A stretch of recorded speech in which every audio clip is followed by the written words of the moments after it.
আপনি কি জানেন পৃথিবীর সবচেয়ে বড় সমাবেশটি কোথায় হয়? যেখানে লাখ লাখ মানুষ একত্রিত হন শুধুমাত্র আত্মার মুক্তি ও পবিত্রতা পাওয়ার জন্য।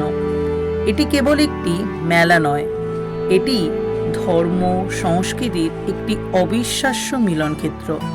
আসুন মহাকুম্ভ মেলার এই ঐতিহাসিক পৌরাণিক কাহিনীর অন্তরালে প্রবেশ করি। ইটস নন্দিনী অফিসিয়ালে সকলকে স্বাগত জানিয়ে আজকে একটি নতুন ভিডিও শুরু করছি।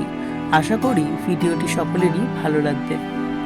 মহাকুম্ভ মেলার মূল কাহিনী শুরু হয় এক পৌরাণিক গল্প থেকে, যা হিন্দু পুরাণের অমৃত মন্থন নামে পরিচিত।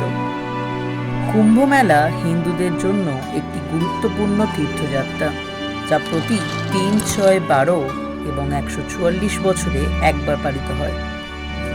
এই উৎসবের সময়সীমা প্রতি 12 বছরে একবার করে প্রতি স্থানে পালিত হয়, যা হিন্দু চন্দ্র সূর্য পঞ্জিকা এবং বৃহস্পতি সূর্য ও চন্দ্রের আধ্যাত্মিক অবস্থানের উপর ভিত্তি করে নির্ধারিত হয়। একসময় দেবতারা এবং দানবরা একত্রিত হয়ে সমুদ্র মন্থন করেন অমৃত অথবা অমরত্ব পাওয়ার জন্য। কিন্তু এই মন্থনের সময় একটি বিশাল যুদ্ধ হয়। অমৃতের পাত্রটি 4টি স্থানে পড়ে: প্রয়াগরাজ, হরিদ্বার, নাসিক এবং উজ্জয়িনীতে।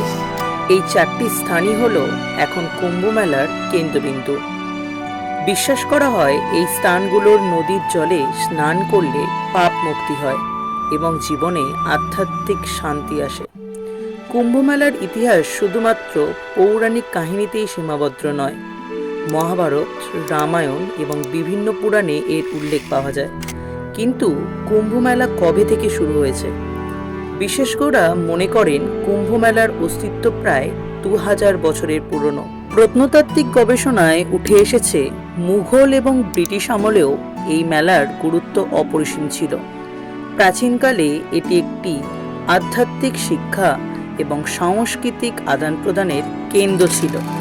আজকের দিনে মহাকুম্ভ মেলা শুধুমাত্র একটি ধর্মীয় উৎসব নয়, এই মহা উৎসব দেখতে দূর দূরান্ত থেকে মানুষ আসেন। মহাকুম্ভ মেলা শুধু একটি মেলা নয়, এটি জীবনের একটি গভীর অর্থ খোঁজার যাত্রা। আজকে ভিডিওটি এখানেই শেষ করলাম। ভিডিওটি যদি ভালো লেগে থাকে তাহলে অবশ্যই লাইক, কমেন্ট এবং সাবস্ক্রাইব করে দেবেন। ভিডিওটি কেমন লাগলো অবশ্যই কমেন্টের মাধ্যমে জানাতে ভুলবেন না।